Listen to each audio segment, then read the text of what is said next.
So mate, please. People are leaving. They can't believe it. No. Obviously, they're not Battlestar Galactica fans. And I will tell I you, love you, man. Thank you for coming. the original series was just awful. When I heard they were remaking it, I had the same reaction. I had a worse one. It took me years to see it. Tell us about Battlestar. Man, what an incredible journey. One of the most, for the people that don't like sci-fi, this is the show. Right. This is about the most creative piece of work I've ever seen done. It's been hailed, it's the best use of television in the history of TV. Why? Because it holds a tremendous mirror up to the planet. Not our country, to the planet.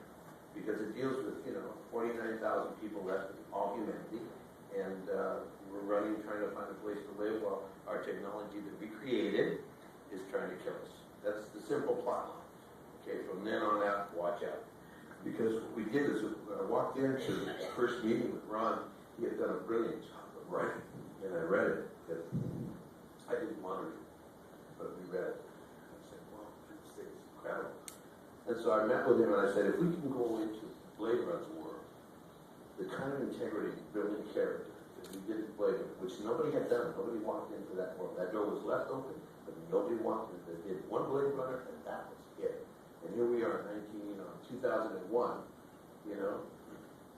and, it was actually 2003 is when we actually started filming. It was approximately maybe about 16, 18 months after 9/11. And so the temperament of the psyche of all of us as human beings was really tweaked. We had really gone through something that really had emotionally destabilized us. We felt vulnerable. So he started to write with that mentality in heart, and he wrote a brilliant piece. And I walked in and said, let's just put it into the integrity of Blade Runner. And they said, yeah, that's what we're going to do. And I said, then let's do that. And I put down in my contract, came down those weird things, I got an non-exclusive contract, Oh, by the way, you know what I did when I was on Miami Vice? Stand into it. I could not have done stand into it, if I hadn't had a non-exclusive contract. I did this in 87. We finished the show in 89. It was very, very, very tricky. It was very interesting. But anyway, at Battlestar, here I am where, I put in my contract with him that the very first four-eyed monster with two lips that I saw, I was going to faint on camera, and I was off the show. So no creatures from the Black Lagoon. I said, if you think that that's the world you're going to take us into, you're going to hire me, and then, all of a sudden they find this land, and there's creatures, and they're monsters, and I said, no, bullshit. I said, none of that. And they said, no, we're going to go the way of the replicant. We're going to the Cylons. We have Cylons, and we're going to make them human. The technology has advanced. The Cylons, the robots have made humans. They're so advanced that they look like us. I said, yes. So that's what happened, and the rest was history. It was a brilliant piece of work, and I tell you, and you talk about, we adore hanging together, and it's been so hard for us to separate. We all stayed connected.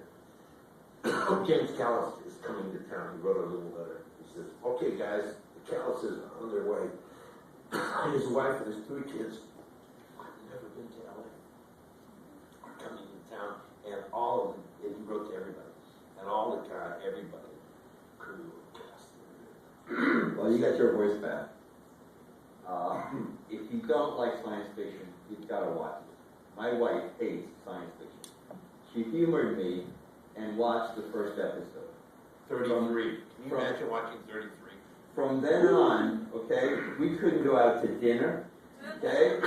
We had to watch 2, 3 episodes a night, and I'm falling asleep, and she's going, one more episode, please. It is a sci-fi base, but the drama is as good as it gets, and it has nothing to do with science fiction. And the politics of that series, the road that 2 enemies take through this series to end up where every enemy we've ever had, we end up not being enemies, being friends. and being family. Reconciliation at the highest level. I That's why they took us to really the UN. highly recommend it. I think it's a great That's why idea. they took us to the UN. Exactly, that's right. Reconciliation. You know, the UN said, we need your show. And we said, good, UN. Who wants it at the UN?